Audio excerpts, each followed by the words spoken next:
Hi friends, ഇന്ന് നമ്മൾ discuss ചെയ്യുന്നത് എന്തുകൊണ്ടാണ് സ്കഫോൾഡിങ് കൊളാപ്സ് ആവാനുള്ള മെയിൻ റീസൺസ്, അതായത് അതിൻ്റെ റൂട്ട് കോസ് എന്തൊക്കെയാണെന്നുള്ളതാണ് ഇന്ന് ഡിസ്കസ് ചെയ്യാൻ പോകുന്നത്. അപ്പോൾ എന്താണ് സ്കഫോൾഡിങ് എന്നുള്ളത്? സ്കഫോൾഡിങ് എന്ന് പറയുമ്പോൾ scaffolding is an temporary elevated platform for working in height to provide support for men, materials and structure. അതായത് സ്കഫോൾഡിങ് എന്ന് പറയുമ്പോൾ ടെമ്പററി ആയിട്ടുള്ളൊരു എലിവേറ്റഡ് പ്ലാറ്റ്ഫോമാണ് നമ്മൾക്ക് വർക്ക് അറ്റ് ഹൈറ്റിന് വേണ്ടിയിട്ട്. അതായത് നമുക്ക് വർക്ക് അറ്റ് ഹൈറ്റിൽ നമുക്ക് വർക്ക് ചെയ്യാനും അതേപോലെ സ്ട്രക്ചേഴ്സിന് സപ്പോർട്ട് കൊടുക്കാൻ വേണ്ടിയിട്ടാണ് ഈ സ്കഫോൾഡിങ് നമ്മൾ ഉപയോഗിക്കുന്നത്. നമുക്കറിയാം സ്കഫോൾഡിങ് ഒരുപാട് ടൈപ്സ് ഉണ്ട്. അത് ബേസ്ഡ് ഓൺ വർക്ക് ആക്ടിവിറ്റീസാണ്. ഫോർ എക്സാമ്പിൾ പറഞ്ഞു കഴിഞ്ഞാൽ ഫ്രെയിം ടൈപ്പ് സ്കഫോൾഡിങ്, അല്ലെങ്കിൽ സസ്പെൻഡഡ് സ്കഫോൾഡിങ്, കപ്ലോക്ക് സ്കഫോൾഡിങ്. അപ്പം പല തരത്തിലുള്ള സ്കഫോൾഡിങ്സ് നമുക്ക് ബേസ്ഡ് ഓൺ വർക്ക് നമുക്കിപ്പോൾ അവൈലബിൾ ആണ്. ഇനി എന്തുകൊണ്ടാണ് സ്കഫോൾഡിങ് കൊളാപ്സ് ആവുന്നതിൻ്റെ റീസൺസ് എന്നുള്ളത്? ഒരുപാട് റീസൺസ് ഉണ്ട്. അപ്പോൾ നമ്മൾ ആ റീസൺസിൻ്റെ കൂടെ തന്നെ അതിൻ്റെ കൺട്രോൾ മെഷേഴ്സ് നമ്മൾ പറയുന്നതാണ്. അപ്പോൾ ഒന്നാമത്തെ റീസണാണ് അൺഈവൻ സർഫസ് അല്ലെങ്കിൽ ഫൗണ്ടേഷൻ നോട്ട് ഫേം എന്നുള്ളത്. നമുക്കറിയാം, നമ്മൾ ഏതൊരു സ്ട്രക്ചർ നമ്മൾ എറക്ഷൻ ചെയ്യുന്നതിന് മുന്നേ നമ്മൾ ആദ്യം ശ്രദ്ധിക്കേണ്ട കാര്യമാണ് നമ്മുടെ ഗ്രൗണ്ട് കണ്ടീഷൻ അല്ലെങ്കിൽ ഫൗണ്ടേഷൻ എങ്ങനെയാണെന്നുള്ളത്, അല്ലേ? നമ്മളൊരു ബിൽഡിംഗ് നിർമ്മിക്കുമ്പോൾ തന്നെ ആദ്യം ചെയ്യുന്ന കാര്യമാണ് ഫൗണ്ടേഷൻ എത്രത്തോളം സ്ട്രോങ് ആണ്, അല്ലെങ്കിൽ നമ്മുടെ ഗ്രൗണ്ട് എത്രത്തോളം സ്ട്രോങ് ആണ്. അതേപോലെ തന്നെ നമ്മുടെ സ്കഫോൾഡിങ്ങിനും ഇത് ബാധകമാണ്. സ്കഫോൾഡിങ് എറക്ഷൻ ചെയ്യുന്ന ആ സ്ഥലം അല്ലെങ്കിൽ ആ ഒരു ഗ്രൗണ്ട് ലെവൽ എത്രത്തോളം ഈവൻ സർഫസ് ആണ്, എത്രത്തോളം കപ്പാസിറ്റി ഉണ്ട് ആ ഒരു സോയിലിന് ബിയർ ചെയ്യാനുള്ള. അപ്പം ഇതൊക്കെയാണ് ആദ്യമേ നോക്കേണ്ടത്. അപ്പോൾ എന്തൊക്കെയാണ് അതിൻ്റെ കൺട്രോൾ മെഷേഴ്സ് നമുക്ക് നോക്കാം. ആദ്യമേ തന്നെ ചെക്ക് ഫോർ സോയിൽ സർവേ. അപ്പോൾ ഞാൻ മുന്നേ പറഞ്ഞ പോലെ നമ്മൾ ഏതൊരു ബിൽഡിംഗ് നിർമ്മിക്കുമ്പോഴും നമ്മൾ സോയിൽ ടെസ്റ്റ് ചെയ്യാറുണ്ട്, അല്ലേ? ഒരുപാട് type of soil test available ആണ്. Soil bearing test, FDT, field dry density test, അങ്ങനെ ഒരുപാട് ടെസ്റ്റുകൾ അവൈലബിൾ ആണ്. അപ്പോൾ എന്തിനാണ് ഈ സോയിൽ സർവേ ചെയ്യുന്നതെന്ന് വെച്ച് കഴിഞ്ഞാൽ ആ ഒരു പർട്ടിക്കുലർ ഏരിയയിലുള്ള സോയിൽ ആ ഒരു സ്ട്രക്ചറിനെ ബിയർ ചെയ്യാൻ പറ്റുന്നുണ്ടോ എന്ന് അറിയാൻ വേണ്ടിയിട്ടാണ് നമ്മൾ സോയിൽ സർവേ ചെയ്യുന്നത്. ഫോർ എക്സാമ്പിൾ പറഞ്ഞു കഴിഞ്ഞാൽ നമുക്ക് ഒരിക്കലും ഒരു ചതുപ്പായിട്ടുള്ള ഏരിയയിലോ അല്ലെങ്കിൽ വാട്ടർ സീപ്പേജ് ഉള്ള ഒരു ഏരിയയിൽ നമ്മൾ കൺസ്ട്രക്റ്റ് ചെയ്ത് കഴിഞ്ഞാൽ തീർച്ചയായിട്ടും അവിടെ കൊളാപ്സ് ആവാനുള്ള സാധ്യതയുണ്ട്. അതുകൊണ്ട് തന്നെ നമ്മളെപ്പോഴും ഒരു മാസീവ് സ്ട്രക്ചർ എറക്ഷൻ ചെയ്യുന്നതിന് മുന്നേ നമ്മൾ സോയിൽ സർവേ ചെയ്തിരിക്കണം. അതിൻ്റെ റിപ്പോർട്ട് നമ്മുടെ കയ്യിൽ ഉണ്ടായിരിക്കണം. പിന്നെ രണ്ടാമത്തെയാണ് ഗ്രൗണ്ട് പ്രിപ്പറേഷൻ എന്ന് പറയുന്നത്. ഗ്രൗണ്ട് പ്രിപ്പറേഷൻ എന്ന് പറയുന്നത് നമുക്കറിയാം പ്രോപ്പറായിട്ടുള്ള കോമ്പാക്ഷൻ നമ്മൾ ചെയ്തിരിക്കണം. ഇനി എന്താണ് കോമ്പാക്ഷൻ എന്ന് പറയുന്നത്? ഇപ്പം ഒരു അൺഈവൻ ആയിട്ടുള്ള ഏരിയ അല്ലെങ്കിൽ ഒരു അൺഫേംഡ് ആയിട്ടുള്ള ഏരിയയിൽ നമുക്ക് ലെയർ ബൈ ലെയർ സോയിലിട്ട് നമുക്ക് ഏതെങ്കിലും ഒരു റോളർ, ഒരു ഹൈ വൈബ്രേഷൻ ഉള്ള റോളർ ഉപയോഗിച്ച് നമുക്ക് കോമ്പാക്റ്റ് ചെയ്യാം. അപ്പോൾ ഈ കോമ്പാക്റ്റ് നമുക്ക് പല രീതിയിലുണ്ട്. അതായത് നമുക്ക് അഗ്രിഗേറ്റ്സ് ഉപയോഗിച്ചുകൊണ്ട് കോമ്പാക്റ്റ് ചെയ്യും, അല്ലെങ്കിൽ നല്ല സോയിൽ ഉപയോഗിച്ചുകൊണ്ട് നമുക്ക്, അല്ലെങ്കിൽ ബോൾഡേഴ്സ് ഉപയോഗിച്ചുകൊണ്ട് നമുക്ക് കോമ്പാക്റ്റ് ചെയ്യാം. അങ്ങനെ പല രീതിയിലും നമുക്ക് ആ ഒരു കണ്ടീഷൻ അനുസരിച്ചിട്ട് നമുക്ക് കോമ്പാക്ഷൻ ചെയ്യാം. അപ്പോൾ കോമ്പാക്ഷൻ ചെയ്യുന്നതിലൂടെ എന്താ സംഭവിക്കുന്നതെന്ന് വെച്ച് കഴിഞ്ഞാൽ ആ ഒരു ഗ്രൗണ്ട് സ്ട്രോങ് ആകുകയും അതേപോലെ തന്നെ നമുക്ക് പ്രോപ്പറായിട്ടുള്ളൊരു ഈവൻ സർഫസ് കിട്ടാൻ വേണ്ടിയിട്ടാണ് നമ്മൾ കോമ്പാക്ഷൻ ചെയ്യുന്നത്. ഇനി അടുത്തയാണ് ഫൗണ്ടേഷൻ പാഡ്സ് എന്ന് പറയുന്നത്. ഫൗണ്ടേഷൻ പാഡ് എന്ന് പറയുന്നത് നമ്മൾ ഈ ഒരു ഗ്രൗണ്ട് ലെവലിൽ നമ്മൾ കോമ്പാക്ഷൻ ചെയ്തത് അതൊരു അത് കൂടാതെ തന്നെ അതിൻ്റെ ഒരു അഡീഷണൽ പർപ്പസാണ് ശരിക്കും ഫൗണ്ടേഷൻ പാഡ്സ് എന്ന് പറയുന്നത്. അപ്പോൾ നമ്മൾ ഈ ഡയറക്റ്റായിട്ട് നമ്മൾ സ്കഫോൾഡിങ് നമ്മൾ മണ്ണിലേക്ക് എറക്ഷൻ ചെയ്യുന്നതിന് മുന്നേ നമുക്കൊരു ബേസ് പ്ലേറ്റ്, അതേപോലെ ബേസ് ലാബ്, സോൾ ബോർഡൊക്കെ വെച്ചതിന് ശേഷം അതിന് മുകളിൽ നമ്മൾ സ്കഫോൾഡിങ് എറക്ഷൻ ചെയ്യുവാണെങ്കിൽ ഒന്നും കൂടെ ഒരു ഫേമായിട്ട് നമുക്ക് കിട്ടും.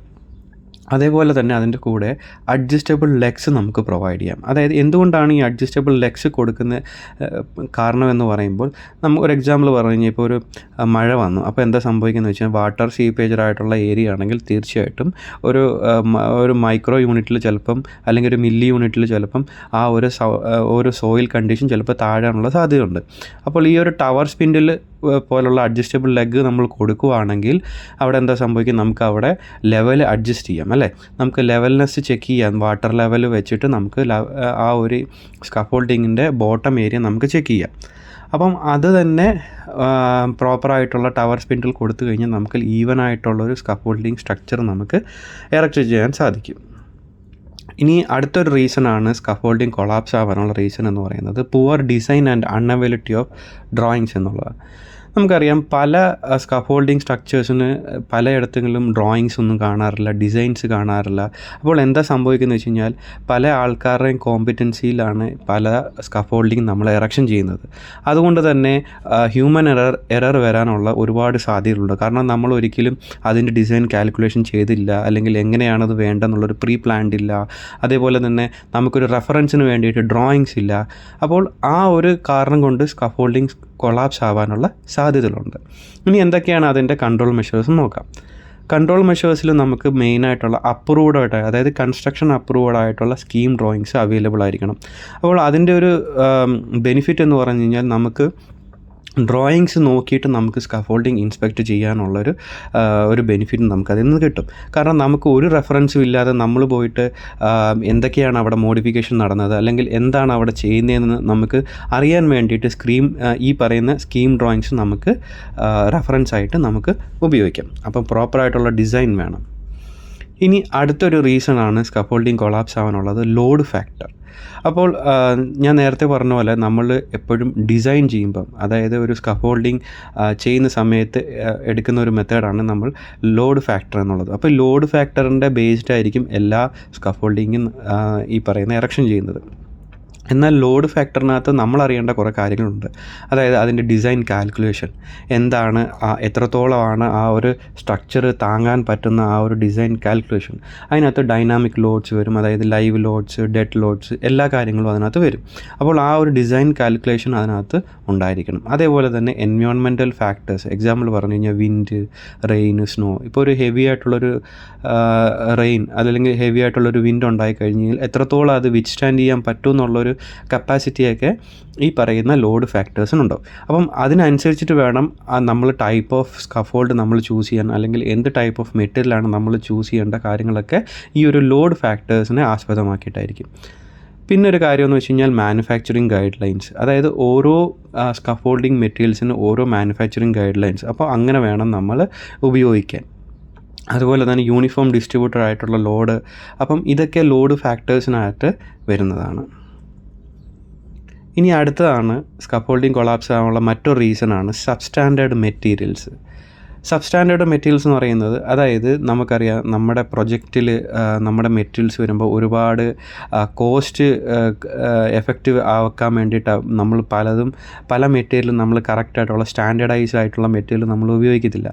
അപ്പോൾ എന്താ സംഭവിക്കുന്നത് വെച്ച് കഴിഞ്ഞാൽ സബ്സ്റ്റാൻഡേർഡ് ആയിട്ടുള്ള മെറ്റീരിയൽ നമ്മൾ ഉപയോഗിച്ച് കഴിഞ്ഞാൽ, പ്രത്യേകിച്ച് സ്കഫോൾഡിങ് പോലുള്ള മെറ്റീരിയൽസ് നമ്മൾ ഉപയോഗിച്ച് കഴിഞ്ഞാൽ ചിലപ്പോൾ ഇൻറ്റേർണലായിട്ടുള്ള കൊറോഷൻ സംഭവിക്കാം, അല്ലെങ്കിൽ മെറ്റീരിയൽസ് വീക്ക് ആവാം, അല്ലെങ്കിൽ പ്രോപ്പറായിട്ടുള്ള ഇൻ്റർ കണക്ഷൻ കിട്ടാതെ വരുമ്പം കൊളാപ്സ് ആവാം. അപ്പോൾ ഇതൊക്കെയാണ് ഒരു സബ്സ്റ്റാൻഡേർഡ് ആയിട്ടുള്ള മെറ്റീരിയൽസ് യൂസ് ചെയ്താനുള്ള റീസൺസ്. ഇനി എന്തൊക്കെയാണ് അതിൻ്റെ കൺട്രോൾ മെഷേഴ്സ് നോക്കാം.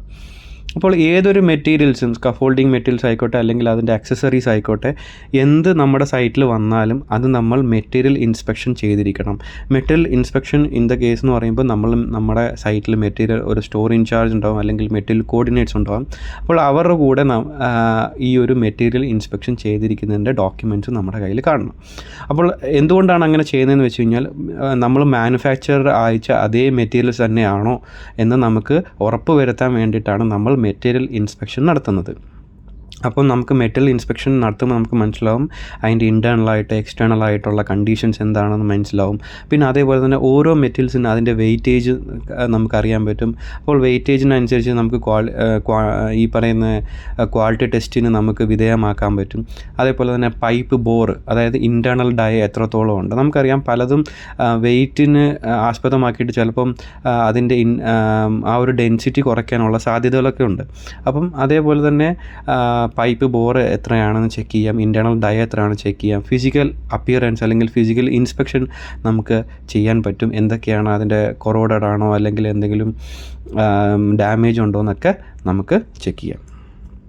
ഇനി അടുത്തതാണ് ഓൺ സൈറ്റ് മോഡിഫിക്കേഷൻ ഉള്ളത്. അപ്പം ഇതും സ്കഫോൾഡിങ് കൊളാപ്സ് ആവാനുള്ള മറ്റൊരു റീസണാണ് ഓൺ സൈറ്റ് മോഡിഫിക്കേഷൻ. അപ്പോൾ ഈ മോഡിഫിക്കേഷൻ എന്ന് പറയുന്നത് നമുക്കറിയാം അല്ലേ, നമ്മുടെ ആവശ്യത്തിനനുസരിച്ച് നമ്മൾ മോഡിഫൈ ചെയ്യുന്നത് സ്കഫോൾഡിങ് അല്ലേ. ഫോർ എക്സാമ്പിൾ പറഞ്ഞാൽ നമ്മളിപ്പം നമ്മുടെ ആവശ്യത്തിന് കാൻഡിലിവർ സ്കഫോൾഡായിട്ട് നമ്മൾ മോഡിഫൈ ചെയ്യും, അല്ലെങ്കിൽ റൂഫ് ടോപ്പിൽ നിന്ന് നമുക്ക് മറ്റൊരു ആവശ്യങ്ങൾക്ക് വേണ്ടിയിട്ട് നമ്മൾ മോഡിഫൈ ചെയ്യും. അങ്ങനെ പല റീസൺസ് വെച്ചിട്ട് നമ്മൾ സ്കഫോൾഡിങ് മോഡിഫൈ ചെയ്യും. അപ്പം ഈ മോഡിഫിക്കേഷൻ നടത്തുന്ന സമയത്ത് അവിടെയും ഈ പറയുന്ന കൊളാപ്സ് ആവാനുള്ള സാധ്യതകളുണ്ട്. അപ്പോൾ പ്രോപ്പറായിട്ട് നമ്മൾ മോഡിഫൈ ചെയ്തില്ലെങ്കിൽ അല്ലെങ്കിൽ പ്രോപ്പറായിട്ട് ഇൻസ്ട്രക്ഷൻ പ്രകാരം നമ്മൾ മോഡിഫൈ ചെയ്തില്ലെങ്കിൽ തീർച്ചയായിട്ടും അവിടെയും കൊളാപ്സ് ആവാനുള്ള സാധ്യതകളുണ്ട്. ഇനി എന്തൊക്കെയാണ് അതിൻ്റെ കൺട്രോൾ മെഷേഴ്സ് നോക്കാം. Modification of scaffold shall be approved. അതായത് നമ്മൾ എപ്പോൾ മോഡിഫിക്കേഷൻ ചെയ്താലും അത് നമ്മൾ മുന്നേ ഡിസൈൻ കാൽക്കുലേഷനിൽ അപ്രൂവ് ചെയ്യണം. അതായത് നമ്മുടെ സ്കീം ഡ്രോയിങ്ങിൽ അപ്രൂവ് ചെയ്തതിന് ശേഷം മാത്രമേ നമ്മൾ മോഡിഫിക്കേഷൻ നടത്താവൂ. അതേപോലെ തന്നെ മോഡിഫൈ ചെയ്യുന്ന സമയത്ത് ഒരിക്കലും സ്ട്രക്ചർ കട്ട് ചെയ്യുകയോ വെൽഡ് ചെയ്യുകയോ ഒരിക്കലും ചെയ്യാൻ പാടില്ല. കാരണം നമുക്കറിയാം ഏതൊരു മെറ്റീരിയലിനെ നമ്മൾ കട്ട് ചെയ്യുമ്പോഴോ വെൽഡ് ചെയ്യുമ്പോഴോ അതിൻ്റെ സ്ട്രെങ്ത്ത് വീക്കാവും. അപ്പോൾ അതുകൊണ്ട് തന്നെ ഒരിക്കലും അങ്ങനെ നമ്മൾ ചെയ്യാൻ പാടില്ല. ഇപ്പം നമുക്ക് കിട്ടുന്ന ആ ഒരു സ്കഫോൾഡിങ് മെറ്റീരിയൽസിനെ ഒരിക്കലും നമ്മൾ കട്ട് ചെയ്യാനോ വെൽഡ് ചെയ്തിട്ട് നമ്മൾ മോഡിഫൈ ചെയ്യാനോ ഒരിക്കലും അങ്ങനെ പാടില്ല. അതിൻ്റെ സ്ട്രെങ്ത്ത് വീക്കാവുകയും ചിലപ്പോൾ അതുമൂലം കൊളാപ്സ് ആവാനുള്ള സാധ്യതകളുണ്ട്. ഇനി അടുത്തതാണ് എൻഗേജ് കോമ്പിറ്റൻറ്റ് സ്കഫോൾഡേഴ്സ്. അതായത് നമ്മളെപ്പോഴും മോഡിഫിക്കേഷൻ സമയത്ത് അല്ലെങ്കിൽ ഏതൊരു സ്കഫോൾഡിങ് ഇറക്ഷൻ സമയത്ത് നമ്മളെപ്പോഴും കോമ്പിറ്റൻ്റ് ആയിട്ടുള്ള സ്കഫോൾഡേഴ്സിന് വേണം നമ്മൾ എൻഗേജ് ചെയ്യാനും വർക്ക് ആക്ടിവിറ്റീസിൽ ഹയർ ചെയ്യാനും. ഇനി അടുത്തൊരു റീസണാണ് സ്കഫോൾഡിങ് കൊളാപ്സ് ആവാനുള്ള അടുത്ത റീസണാണ് സബ്സ്റ്റാൻഡേർഡ് കണക്റ്റിംഗ് ആക്സസറീസ് എന്നുള്ളത്. നമുക്കറിയാം സ്കഫോൾഡിങ് മെറ്റീരിയൽസ് അല്ലാണ്ട് കണക്ഷൻ ചെയ്യാൻ, അതായത് ഒരു സ്കഫോൾഡിൽ നിന്ന് മറ്റൊരു സ്കഫോൾഡിലേക്ക് കണക്ട് ചെയ്യാൻ വേണ്ടിയിട്ട് ഉപയോഗിക്കുന്ന കുറേ ആക്സസറീസ് ഉണ്ട്. എക്സാമ്പിൾ പറഞ്ഞു കഴിഞ്ഞാൽ നമ്മുടെ കണക്ടേഴ്സ്, സ്വീൽ കപ്ലേഴ്സ്, കണക്റ്റിംഗ് പിൻസ്.